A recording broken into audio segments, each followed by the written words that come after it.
Welcome back to travel with American Eagle. അപ്പോൾ ഇന്ന് ഒരു മാസ്ക് കഥയാണ്. ഒരു കഥയല്ല, ഞാൻ കാണിച്ച ചെറിയൊരു മണ്ടത്തരത്തിൽ നിന്നല്ല, ഞാൻ പഠിച്ച കുറച്ച് കാര്യങ്ങൾ ഇന്ന് അതിന്റെ ഇൻഫർമേഷൻ ഒന്ന് ഷെയർ ചെയ്യാൻ വേണ്ടി ഇന്നത്തെ ഈ വീഡിയോ. ഇന്ന് നിങ്ങളെല്ലാം കേൾക്കുന്ന പോലെ അമേരിക്കയിൽ ഈ പാൻഡമിക് ഡിസീസ് ഇങ്ങനെ സ്പ്രെഡ് ആയിക്കൊണ്ടിരിക്കുകയാണ്. ഒരുപാട് പേർക്ക് സിക്കായി ലോകത്തിലെ ഏറ്റവും കൂടുതൽ സിക്കുള്ള ആൾക്കാർ ഇപ്പോൾ അമേരിക്കയിലാണ്. അതുകൊണ്ട് തന്നെ ഇന്ന് കടകളിൽ പോകാനോ അല്ലെങ്കിൽ പുറമേ ഇറങ്ങാനോ അല്ലെങ്കിൽ മെഡിക്കൽ ഫീൽഡിൽ വർക്ക് ചെയ്യുന്നവർക്ക് ഏറ്റവും അത്യന്താപേക്ഷികമായുള്ള ഒരു സംഭവമാണ് മാസ്ക്. ഇത് ഇപ്പം കിട്ടാനേ ഇല്ല. ഇപ്പം എന്താ പറയുക, ഭക്ഷണത്തെക്കാളും കൂടുതൽ ആൾക്കാർക്ക് ഇപ്പം ആവശ്യമുള്ളത് അല്ലെങ്കിൽ സ്വസ്ഥമായി നമുക്കൊരു സ്വാതന്ത്ര്യത്തോടെ ശ്വസിക്കണമെങ്കിൽ ഇന്ന് മാസ്ക് വേണം. വെളിയിൽ ഇറങ്ങി നടക്കാൻ പറ്റാത്ത അവസ്ഥയാണ്. അസുഖം അല്ലെങ്കിൽ പകരും ആർക്കാണ് സിംറ്റമാറ്റിക്കും അല്ലെങ്കിൽ കോവിഡ് ഉണ്ടോ ഇല്ലയോ തിരിച്ചറിയാൻ പറ്റാത്തൊരു സിറ്റുവേഷനിലാണ് ഇപ്പം പൊക്കോണ്ടിരിക്കുന്നത്. അതുകൊണ്ട് തന്നെ ഇത് കിട്ടാൻ ഭയങ്കര ടഫാണ്. ഇത് തന്നെ എൻ്റെ 1-2 ഫ്രണ്ട്സ് അല്ലെങ്കിൽ നമ്മൾ ഫാമിലി എല്ലാം കൂടി ഓരോരുത്തർക്കും വേണ്ടി കണ്ടുപിടിക്കാനുള്ള തിരക്കിലാണ് ഇപ്പോൾ ഇന്നിപ്പം അസുഖങ്ങൾ കിടക്കുന്നവർക്കോ അല്ലെങ്കിൽ സിക്കായവർ നോക്കുന്ന ഫാമിലിയൊക്കെ ഉണ്ട്. തമ്മിൽ ഇപ്പം ഞങ്ങളിപ്പം എന്താ പറയുക, മാസ്ക് കിട്ടുവാണെങ്കിൽ തമ്മിൽ ഷെയർ ചെയ്യുന്ന ഒരു കൺസെപ്റ്റാണ് പൊയ്ക്കൊണ്ടിരിക്കുന്നത്. ഒരു ഫാമിലി ഫ്രണ്ട് ഞങ്ങൾക്ക് വേണ്ടി ഷെയർ ചെയ്ത 1-2 മാസ്കാണ് ഞാൻ ഇപ്പോൾ ഇവിടെ കാണിച്ചിരിക്കുന്നത്. ഇതുപോലെ റീസെൻ്റ്ലി എൻ്റെ ഒരു ഫാമിലിക്ക് മാസ്കിൻ്റെ ആവശ്യം വന്നു. അപ്പം മാസ്ക് നമ്മൾ കണ്ടുപിടിച്ചു. അപ്പോൾ അവർ സിക്കാണ്, അവർ വീട്ടിലിരിക്കുക. അപ്പോൾ അവർക്ക് വേണ്ടി മാസ്ക് തപ്പിയാണ് ഞങ്ങളുടെ ഫാമിലി കസിൻസ് എല്ലാം കൂടി വെളിയിൽ ഇറങ്ങി ഓരോ വഴിക്ക് പോയി മാസ്ക് തപ്പാൻ വേണ്ടി. അപ്പോൾ പോയപ്പോഴും ഞാൻ ഇതേപോലത്തെ ഒരു മാസ്ക് ധരിച്ചിട്ടാണ് പോയത്. അപ്പം എൻ്റെ വീട്ടിൽ ഞങ്ങളാരും മെഡിക്കൽ ഫീൽഡിൽ വർക്ക് ചെയ്യുന്ന ആൾക്കാരല്ല. അപ്പോൾ ഞങ്ങൾക്ക് അങ്ങനെ ഇതിൻ്റെ യൂസ് വന്നിട്ടില്ല. ഞങ്ങളെ വീട്ടിൽ മാസ്ക് ഒന്നും സംഭവം ഇപ്പം ഈ ഒരു പ്രശ്നം വന്നപ്പോൾ മാത്രമാണ് വീട്ടിലോട്ട് മാസ്ക് വന്നത് തന്നെ. അപ്പോൾ 1-2 മാസ്ക് ഉള്ളൂ വീട്ടിൽ. അപ്പം ഞാനൊരു മാസ്ക് വെച്ചിട്ടാണ് കടയിൽ പോയത്. ഞാൻ കടയിൽ പോയപ്പോൾ മാസ്ക് യൂസ് ചെയ്യാൻ പ്രോപ്പറായിട്ട് അറിയാത്തതുകൊണ്ട് തന്നെ ഞാൻ ഇങ്ങനെയാണ് വെയർ ചെയ്തത്. അതായത് ഇതിൻ്റെ വൈറ്റും ഉണ്ട് ബ്ലൂവും ഉണ്ട് സൈഡ്. ഞാൻ വൈറ്റ് പുറത്ത് വെച്ചിട്ട് ബ്ലൂ ഫിൽറ്റർ ആണല്ലോ, ഞാൻ അത് അകത്ത് വെച്ചിട്ട് മാസ്ക് വെച്ചിട്ടാണ് ഞാൻ ഷോപ്പിൽ പോയത്. ഞാൻ സ്ഥിരമായി പോകുന്ന 1-2 ഷോപ്പുകളിൽ പോയി.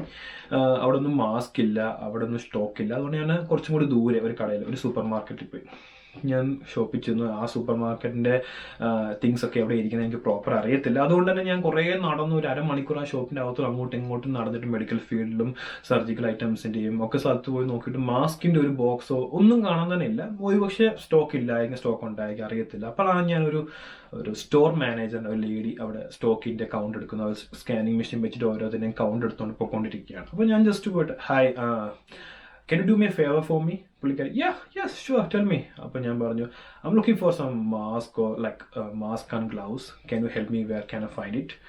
പുള്ളിക്കാരി എന്നെ മുഖത്ത് വെച്ച് ചിരിച്ചിട്ട് oh sorry we don't have any stock right now.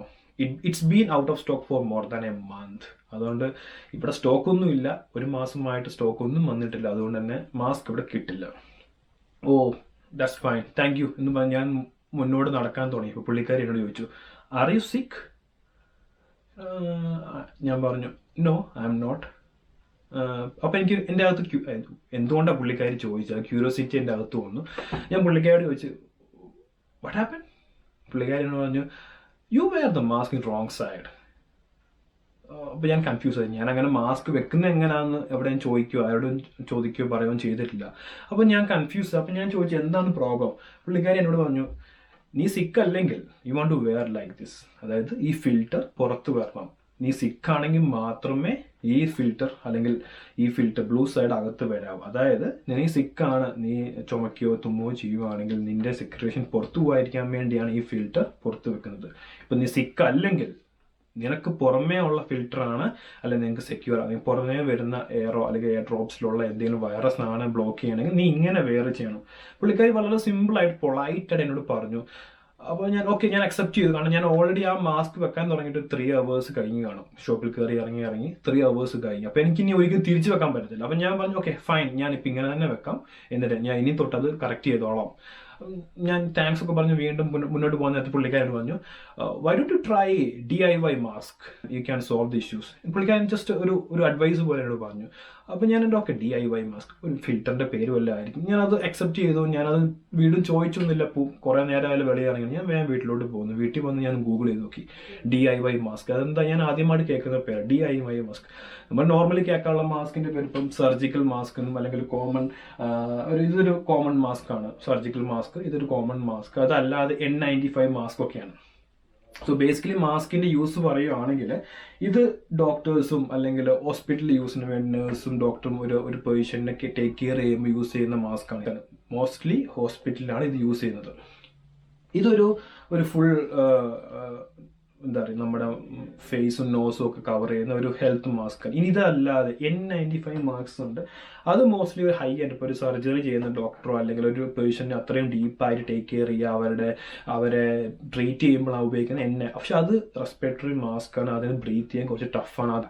ഇപ്പം ഒരുപാട് തെറ്റിദ്ധാരണകൾ വരുന്നുണ്ട്. N95 മാസ്ക് ഉണ്ടെങ്കിൽ മാത്രമേ കൊറോണയെ അല്ലെങ്കിൽ നമുക്ക് ബ്ലോക്ക് ചെയ്യാൻ പറ്റുള്ളൂ. തെറ്റായ ധാരണയാണ്. അങ്ങനെയൊന്നുമില്ല. നമ്മൾ ടേക്ക് ചെയ്യാൻ നമ്മുടെ അകത്തോട്ട് അൺനോർമൽ ബാക്ടീരിയാസോ ഒന്നും കയറി പോവാതെ ബ്ലോക്ക് ചെയ്യാന്ന് മാത്രമേ ഈ മാസ്ക് കൊണ്ട് ഗുണം. ഇപ്പം പ്രോപ്പറായിട്ട് ഈ മാസ്ക് വെച്ചില്ലെങ്കിൽ, ഞാൻ മാസ്ക് വെക്കുന്ന രീതിയിൽ കാണിച്ചു തരാം. അപ്പോൾ അത് ആ രീതിയിൽ മാസ്ക് വെച്ചില്ലെങ്കിൽ ഇത് വെച്ചിട്ട് ഉപയോഗമൊന്നുമില്ല. സോ ആ പുള്ളിക്കാരി പറഞ്ഞ പോലെ ഞാൻ വീട്ടിൽ വന്നു. ഞാൻ ചിന്തിച്ച പോലെ DIY മാസ്ക് എന്ന് എൻ്റെ കാര്യത്തിൽ ഇതേപോലത്തെ ഒരു ടൈപ്പ് ഓഫ് മാസ്ക് ആണ് ഞാൻ വിചാരിച്ചത്. ഞാൻ ആ മാസ്കിനെ കുറിച്ച് കൂടുതലായിട്ട് സെർച്ച് ചെയ്തപ്പോൾ DIY എന്ന് പറഞ്ഞാൽ ഡു ഇറ്റ് യുവർ സെൽഫ് എന്നാണ് അതിൻ്റെ ആ ഒരു അബ്രീവേഷൻ. സോ നമുക്ക് ഓണായിട്ട് ഹോം മെയ്ഡായിട്ട് മാസ്ക് ഉണ്ടാക്കി ഉപയോഗിക്കുക. പുള്ളി എന്തൊക്കെയാണ് മാസ്കിൻ്റെ എങ്ങനെയൊക്കെയാണ് ഹോം മെയ്ഡും അപ്പോൾ ഒരുപാട് വീഡിയോയും ഒരുപാട് കാര്യങ്ങളും ഞാൻ കണ്ടു. ഇങ്ങനത്തെ ഒരു സാഹചര്യത്തിൽ ഇവൻ CDC പോലും ക്ലോത്ത് മാസ്ക് യൂസ് ചെയ്യാനും ഇങ്ങനത്തെ പാൻഡമിക് സിറ്റുവേഷൻ ഓവർകം ചെയ്യാനും പറയുന്നുണ്ട്. അവരുടെ വെബ്സൈറ്റിൽ വളരെ ഭംഗിയായിട്ട് എങ്ങനെയൊക്കെ മാസ്ക് യൂസ് ചെയ്യണമെന്നും ഏതൊക്കെ മെറ്റീരിയൽ വെച്ച് മാസ്ക് ഉണ്ടാക്കണം, എങ്ങനെയൊക്കെ മാസ്ക് ഉണ്ടാക്കാമെന്നും പബ്ലിക് അവയർനെസ്സിന് വേണ്ടി അവർ ഇൻഫർമേഷൻ പ്രൊവൈഡ് ചെയ്യുന്നുണ്ട്. കൂടാതെ ഇങ്ങനത്തെ മാസ്ക് നമുക്ക് റീയൂസ് ചെയ്യാനും നല്ലതാണ്. അപ്പോൾ നമുക്ക് ഇനി ഈസി ആയിട്ട് ഒരു 2 മിനിറ്റ് കൊണ്ട് ഒരു ഹോം മെയ്ഡ് മാസ്ക് ഉണ്ടാക്കാൻ പോവാണ്. മാസ്കിന് ആവശ്യമായിട്ട് ഒരു സോക്സും സിസറും കൂടാതെ ടിഷ്യൂവുമാണ് ഞാൻ ഉപയോഗിക്കുന്നത്. ഇന്നത്തെ ഫിൽറ്ററായിട്ട് നമുക്ക് പല ആൾട്ടർനേറ്റീവ് തിങ്സും യൂസ് ചെയ്യാൻ പറ്റുന്നതാണ്.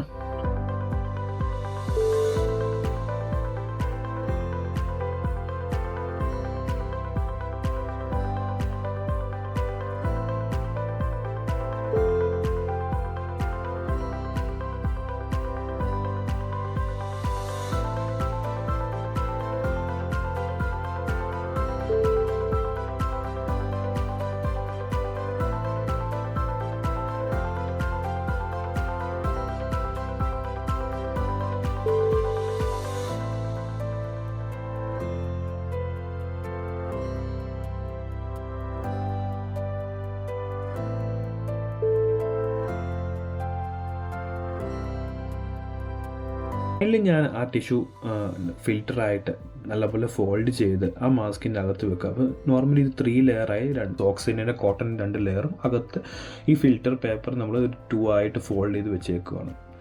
എന്നിട്ട് ഇതിൻ്റെ ഏറ്റവും വലിയ ഗുണം എന്താണെന്ന് ചോദിക്കുകയാണെങ്കിൽ ഇത് നല്ല ഫ്ലെക്സിബിളായിട്ട് നമുക്ക് എങ്ങനെ വേണമെങ്കിൽ കീപ്പ് ചെയ്യാം. കൂടാതെ ആവശ്യം കഴിഞ്ഞാൽ നമുക്ക് അതിൻ്റെ ഫിൽറ്റർ എടുത്ത് കളഞ്ഞ് പ്രോപ്പറായിട്ട് വാഷ് ചെയ്ത് സ്റ്റെറിലൈസ് ചെയ്ത് റീയൂസ് ചെയ്യാനും ഇതും കൊണ്ട് പറ്റും. സോ തുണിയും കൊണ്ട് മാസ്ക് ആയതുകൊണ്ട് തന്നെ മാക്സിമം അത് അബ്സോർബ് ചെയ്യും. ഒരു പക്ഷേ ഇത് ഫണ്ണിയായിട്ട് തോന്നിയേക്കാം, but something is better than nothing. ഇത് വെച്ച് നിങ്ങൾ സെക്യൂറായി സേഫായി പോയേക്കാം. പക്ഷേ ഇത് ഡിസ്പോസ് ചെയ്യുന്നത് പ്രോപ്പർ അല്ലെങ്കിൽ ഈ മാസ്ക് ഒരിക്കലും ഒന്നും അബ്സോർബ് ചെയ്യില്ല. അടുത്ത ആൾ ഇത് തൊടുകയാണെങ്കിൽ അവർ സിക്കാവുകയും അവരിലേക്ക് ആ വൈറസ് കയറാനും ഇടവരും. അതുകൊണ്ട് പ്രോപ്പറായിട്ട് ഡിസ്പോസ് ചെയ്യുക. ഇങ്ങനെ ഓരോരുത്തരും ഓണായിട്ട് ഹോം മെയ്ഡ് മാസ്ക് ഉണ്ടാക്കുകയാണെങ്കിൽ നമ്മുടെ ഫ്രണ്ട് ലൈനിൽ നിന്ന് നമുക്ക് വേണ്ടി നമ്മൾ ടേക്ക് കെയർ ചെയ്യാൻ വേണ്ടി ഹോസ്പിറ്റലും ഹെൽത്ത് കെയർ ഡിപ്പാർട്ട്മെൻറ്റിലും വർക്ക് ചെയ്യുന്ന ഓരോരുത്തർക്കും ഇത് സപ്പോർട്ടാണ്. അവർക്കാണ് ഈ സർജിക്കൽ മാസ്കിൻ്റെ N95 മാസ്കിൻ്റെ ഒരു യൂസ്. അത് നമ്മൾ വാങ്ങി സ്റ്റോക്ക് ചെയ്ത് വെച്ച് കഴിഞ്ഞാൽ അവരെ പോലുള്ളവരെ സിക്കായ ആൾക്കാരെ മാസ്ക് ഇല്ലാതെ ടേക്ക് കെയർ ചെയ്യേണ്ടി വരും. അങ്ങനെ അവരും നമുക്ക് വേണ്ടി സിക്കാവും. അതുകൊണ്ട് ഇന്നത്തെ സിറ്റുവേഷനെ ഓവർകം ചെയ്യാൻ വേണ്ടി നമുക്ക് എല്ലാവർക്കും DIY മാസ്കിലോട്ട് മൂവ് ചെയ്യാം. നമ്മുടെ ഹെൽത്ത് കെയർ ടീമിനെ ഒന്നായി സഹായിക്കാം. So make use of it, break the chain. Thank you. അങ്ങനെ എല്ലാവരും വീടുകളിൽ സേഫായിട്ടും ഹാപ്പി ആയിട്ടും ഇരിക്കുക. വീഡിയോ ഇഷ്ടപ്പെട്ടാൽ ലൈക്ക് ചെയ്യാനും ചാനൽ സബ്സ്ക്രൈബ് ചെയ്ത് ഇത് മറ്റുള്ളവർക്ക് ഷെയർ ചെയ്യാനും ഒരിക്കലും മറക്കരുത്.